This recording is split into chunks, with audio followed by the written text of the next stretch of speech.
Hey guys, it's 5 o'clock and I just finished work. My mum came round and dropped me treats. I think she made some Chinese goodies. These are Chinese mochi made from glutinous rice flour. It's got a sweet peanut filling.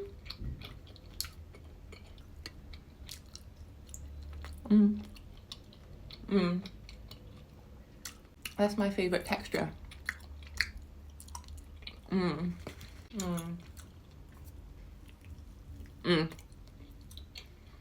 I love the texture of mochi. I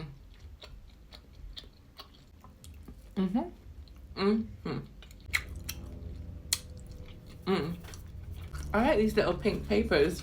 That was really good. I feel like it sparked my sweet tooth, to be honest. Anyway, guys, I will be back for something else, but I'm not sure when and what. But I will see you then.